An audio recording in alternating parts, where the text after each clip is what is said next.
27واں پارہ سورۃ الذاریات۔ مومنین بندوں کی صفت بیان کی اللہ تعالیٰ نے، وَكَانُوا قَلِيلًا مِنَ اللَّيْلِ مَا يَهْجَعُونَ وَبِالْأَسْحَارِ هُمْ يَسْتَغْفِرُونَ وَفِي أَمْوَالِهِمْ حَقٌّ لِلسَّائِلِ وَالْمَحْرُومِ۔ اللہ کے جو مومن بندے ہوتے ہیں رات کو بہت تھوڑا آرام کرتے ہیں، سحری کے وقت اللہ سے بخشش طلب کرتے ہیں، اور اپنے مالوں میں مانگنے والوں کے لیے اور محروم جن کو اللہ نے مال نہیں دیا ان کے لیے ایک خاص حصہ رکھتے ہیں، اس میں سے ادا کرتے ہیں۔ یہ مومن بندوں کی صفت بیان کی۔ آگے انسان اور جن کی تخلیق کا مقصد بیان کیا، وَمَا خَلَقْتُ الْجِنَّ وَالْإِنسَ إِلَّا لِيَعْبُدُونَ۔ جنوں انس کی تخلیق کا اصل مقصد اللہ کی عبادت تھا۔ دنیا ضرورت کے لیے تھی، لیکن ہم نے اس کو الٹ کر دیا، دنیا کو مقصد بنا لیا اور عبادت کو صرف ضرورت بنا لیا، اس لیے پھر اللہ کے عذاب ہم پر نازل ہونے لگے۔ سورۃ طور کا آغاز ہوتا ہے، طور پہاڑ کا نام ہے، اس کی قسم اٹھائی اللہ نے، اسی کے نام سے سورت کا نام ہے۔ وَالطور، طور کی قسم، آگے 2-4 قسمیں اور اللہ نے اٹھائی، کتاب کی قسم، اوراق کی قسم، آسمان کی قسم، بیت معمور کی قسم، سمندر کی قسم۔ آگے کہا اِنَّ عَذَابَ رَبِّكَ لَوَاقِعٌ، بے شک تیرے رب کا عذاب واقع ہونے والا ہے۔ مَا لَهُ مِن دَافِعٍ، اس کو کوئی ہٹانے والا نہیں ہے، کوئی ہٹا نہیں سکتا۔ اللہ کا عذاب جب آتا ہے تو پھر آگے رہتا ہے۔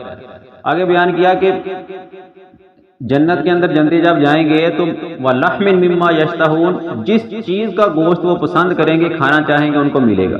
دنیا میں انسان کی فرمائش ہوتی ہے، میں نے یہ نہیں کھانا، چکن نہیں کھانا، مٹن کھانا ہے، وہ نہیں کھانا، یہ نہیں کھانا، ملتا نہیں ہے، لے نہیں سکتا۔ لیکن جنت کے اندر جو گوشت چاہے گا، جس چیز کا چاہے گا، جس حالت میں چاہے گا، اللہ تعالیٰ اس کو عطا کریں گے۔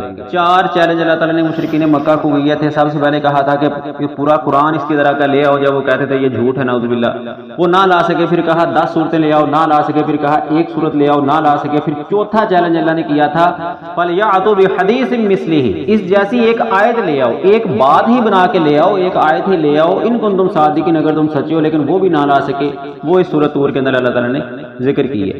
سورۃ نجم کا آغاز ہوتا ہے، نجم کا معنی ستارے، ستاروں کی قسم اٹھائی اللہ نے، تو اسی کے نام سے اس کا نام ہے۔ ستاروں کی قسم اٹھا کے کہا وَمَا ضَلَّ صَاحِبُكُمْ وَمَا غَوَىٰ وَمَا يَنطِقُ عَنِ الْهَوَىٰ إِنْ هُوَ إِلَّا وَحْيٌ يُوحَىٰ، نہ تیرا ساتھی گمراہ ہوا ہے، نہ بھٹکا ہے، بلکہ وہ وحی کے بغیر اپنی زبان کو حرکت نہیں دیتا۔ جب اللہ کی طرف سے وحی آتی ہے تو پھر بولتا ہے۔ آگے جبرائیل علیہ السلام کو جب نبی صلی اللہ علیہ وسلم نے ان کی اصلی صورت میں 2 مرتبہ دیکھا تھا، اس میں سے ایک کا تذکرہ کیا۔ مشرقی افق میں جب جبرائیل علیہ السلام کو اللہ کے نبی صلی اللہ علیہ وسلم نے ان کی اصلی شکل میں دیکھا تھا، جو ان کی اصلی صورت ہے، کرسی کے اوپر، زمین و آسمان کے درمیان کرسی کے اوپر بیٹھے ہوئے تھے، اور 600 پر تھے جبرائیل علیہ السلام کے، اور آدھا ایریا انہوں نے گھیرا ہوا تھا۔ جبرائیل علیہ السلام کو دیکھا تھا، یہ پہلی 1 مرتبہ دیکھا۔ اور دوسری مرتبہ دیکھا تھا جب معراج کے اوپر گئے تھے، سدرۃ المنتہا کے مقام پر جبرائیل علیہ السلام کو ان کی اصلی صورت کے اندر دیکھا تھا۔ یہ کیوں دکھایا گیا تھا کہ مشرکین مکہ الزام لگاتے تھے کہ نعوذ باللہ کوئی اجمی بندہ آتا ہے اور اس نبی کو سکھا جاتا ہے اور وہ باتیں ہمیں کہتا ہے۔ تو جبرائیل علیہ السلام کو، کیونکہ وہ بھی مانتے تھے، تو جبرائیل علیہ السلام کو دکھا کے بتایا کہ کوئی اور آ کے نہیں بتاتا قرآن، جبرائیل علیہ السلام وہی لے کر آتے ہیں۔ یہ جو ان کو اصلی شکل میں دکھا دیا، ان کی اوصاف اللہ کے نبی صلی اللہ علیہ وسلم بتا دیے، تو یہ وہی لے کر آتے ہیں جو نبی صلی اللہ علیہ وسلم کو سکھاتے ہیں۔ کہا کہ جو وَمَنْ أَعْرَضَ عَنْ ذِكْرِي عارض امن تولا عن ذکرنا، اے نبی تو اس سے اعراض کر جو ہمارے ذکر سے منہ موڑ لیتا ہے، جو ہمارے ذکر کی طرف نہیں آتا تو بھی اس سے اعراض کر۔ ولم یرید اللہ حیات الدنیا، جو صرف دنیا چاہتا ہے، دنیا، وہ دین کی طرف نہیں آتا، نماز کی طرف نہیں آتا، قرآن کی طرف نہیں آتا، تو بھی اس کو اس کے حال کے اوپر چھوڑ دے۔ فرمایا کہ جو کبیرہ گناہوں سے بچتے ہیں، الذین یجتنبون کبائر الاسم والفواحش، جو کبیرہ گناہ اور فحاشی سے بچتے ہیں، الا اللمم، مگر صغیرہ گناہ صرف کرتے ہیں، ان ربک واسع المغفرہ، اللہ تیرا رب بہت وسیع مغفرت والا ہے، صغیرہ گناہ اللہ ویسے ہی معاف کر دے گا جو کبیرہ اور فحاشی سے بچتے ہیں۔ ہاں اگر کبیرہ گناہ ہوئے ہیں تو پھر ان کا نام لے کے اللہ سے توبہ کروانی پڑے گی، ایسے اللہ معاف نہیں کرتا۔ اللہ نے کہا فلا یزکوا انفسکم، اپنے آپ کو پاکیزہ مت کہو، هو اعلم بمن اتقى، اللہ زیادہ جانتا ہے کہ کون متقی ہے۔ اپنے آپ کو متقی مت کہو، اور کسی کے بارے میں بھی یہ مت کہو کہ فلاں بڑا متقی ہے، فلاں بڑا پرہیزگار ہے۔ اللہ کہتا ہے ہوا عالم بمن اتقى، اللہ جانتا کہ وہ کتنا متقی ہے۔ بل الانسان علی نفسہ بصیرہ، ہر انسان اپنے بارے میں خود جاننے والا ہے۔ آگے اللہ نے ایک بہترین قاعدہ کلیہ بیان کیا، لیس للانسان الا ما سعى، نہیں ہے انسان کے لیے مگر جس کی کوشش کرے، جو کوشش انسان کرے گا وہ اس کو مل کر رہے گا۔ دنیا ہے تو دنیا کے لیے جتنی بھاگ دوڑ کرے گا اللہ اس کو دے گا، ہاتھ پہ ہاتھ دھر کے بیٹھ جائے گا تو اللہ کچھ نہیں دے گا۔ اگر کوشش کرو گے تو ملے گا۔ اسی طرح دین کے اندر بھی یہی قاعدہ ہے، جتنا دین کو سیکھنا حاصل کرنے کی کوشش کرو گے اللہ تمہیں سکھا دے گا، جتنا عبادات میں دل لگانے کی کوشش کرو گے اللہ تمہارا دل عبادات کے اندر لگا دے گا۔ سورۃ قمر چاند کے نام پہ سورت ہے، چاند کے پھٹنے کا واقعہ اس میں آیا ہے، اقتربت الساعۃ وانشق القمر، قیامت قریب آ گئی اور چاند پھٹ گیا۔ یہ قیامت کی علامات سے بھی ایک ہے کہ جب چاند پھٹ جائے گا تو قیامت قریب آ جائے گی۔ یہ واقعہ ہو چکا ہے، دراصل صحیح بخاری کی حدیث ہے کہ مشرکین مکہ نے نبی صلی اللہ علیہ وسلم سے کوئی معجزہ مانگا تھا، کوئی معجزہ دکھاؤ ہمیں، تو یہ چاند کا پھٹنا پھر اللہ کی طرف سے معجزہ دکھایا گیا تھا۔ ان کے اندر باتیں بھی بڑی ہوئی ہے، دیکھو یہ تو ہماری آنکھوں پہ جادو ہو گیا، یا چاند پہ جادو ہو گیا۔ دیکھو کوئی باہر سے مکہ سے اگر کوئی بندہ آ رہا ہو، سفر میں تھا، اگر اس نے بھی چاند کا پھٹنا دیکھا ہے تو پھر ہم مانیں گے اس کو۔ تو وہ بھی باہر سے آنے والے مسافروں نے بھی بتا دیا کہ ہم نے بھی چاند کا پھٹنا دیکھا ہے، تو پھر بھی لیکن وہ نہ مانے اللہ کے نبی صلی اللہ علیہ وسلم معجزے۔ لیکن یہاں جو ہمارے معاشرے میں ایک بات چلتی ہے کہ نبی صلی اللہ علیہ وسلم نے انگلی کا اشارہ کیا تھا تو چاند 2 ٹکڑے ہوا تھا، وہ درست نہیں ہے، انگلی کا اشارہ کسی صحیح حدیث سے ثابت نہیں ہے۔ ایک بڑا زبردست قاعدہ اللہ تعالیٰ نے آگے بیان کیا، وَلَقَدْ يَسَّرْنَا الْقُرْآنَ فَهَلْ مِن مُدَّكِرٍ، البتہ تحقیق ہم نے قرآن کو آسان بنا دیا ہے، کیا ہے تم میں سے کوئی نصیحت حاصل کرنے والا؟ یعنی قرآن نصیحت حاصل کرنے والوں کے لیے بالکل آسان ہے۔ ہمارے معاشرے میں لوگ کہتے ہیں جی 12 علوم سیکھو تو پھر قرآن آئے گا، یہ بات غلط ہے۔ قرآن کو جو سیکھنا چاہتا ہے، سمجھنا چاہتا ہے، اللہ کہتا ہے اس کے لیے بالکل آسان ہے، قرآن کو سمجھو گے تو یہ سمجھ آئے گی۔ سورۃ الرحمن کا آغاز ہوتا ہے، بعض لوگ اس کو قرآن کی دلہن کہتے ہیں، لیکن کسی صحیح حدیث سے اس سورت کا قرآن کی دلہن ہونا ثابت نہیں ہے۔ یہ قرآن کی سورت ہے، جس طرح باقی صورتوں کی فضیلتیں ہیں، اس کی باقی صورتوں کی فضیلت ہے، اس کی بھی ہے، خاص فضیلت نہیں ہے۔ الرحمن کے نام سے شروع ہوتی ہے، اسی کے نام سے سورت کا نام ہے۔ اللہ کی بہت زیادہ صفتیں، نعمتیں اس سورت کے اندر ہے۔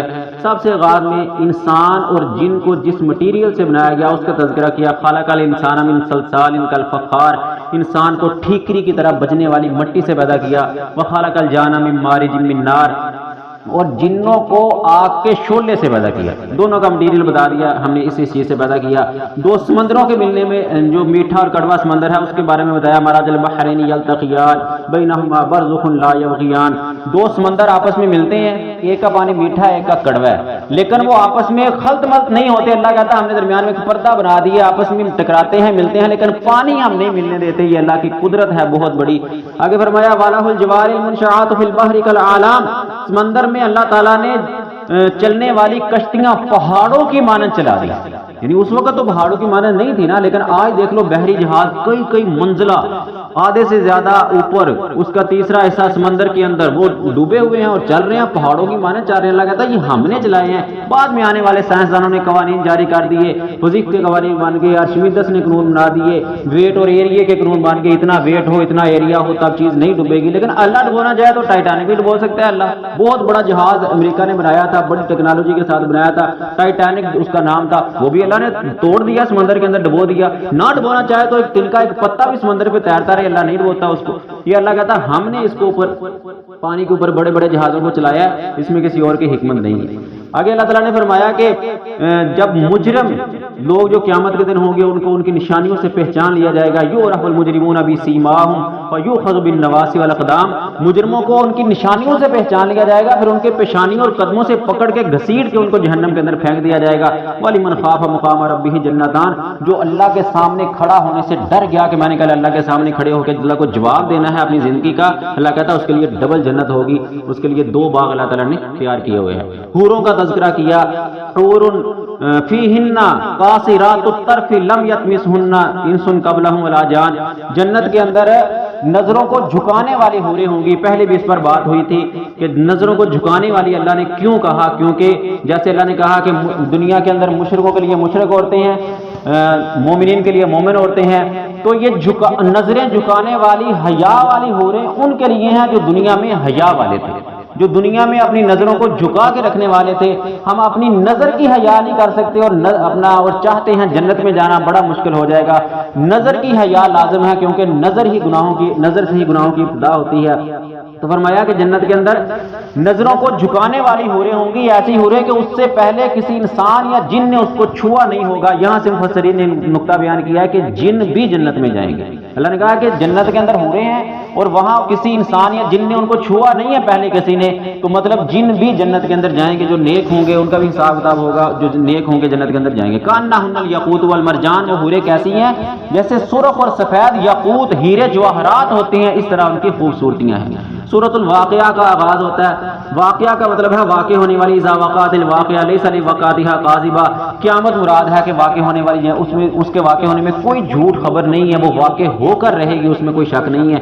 تین قسم کے لوگ اللہ نے اس صورت کے اندر بیان کیے ہیں، کنتم ازواجا ثلاثہ، قیامت کے دن تمہارے تین گروہ ہوں گے، والسابقون سابقون، سب کر لے جانے والے، اصحاب الیمین اصحاب الشمال، دائیں طرف والے اور بائیں طرف والے، سابقون سابقون اولئک المقربون، یہی اللہ کے قریب ترین لوگ ہوں گے، فی جنات النعیم، نعمتوں والی جنت کے اندر ہوں گے، حور عین، ان کے لیے موٹی آنکھوں والی حوریں ہوں گی، کامثال اللؤلؤ المکنون، جس طرح چھپایا ہوا موتی خوبصورت ہوتا ہے اس طرح یہ حوریں ہوں گی۔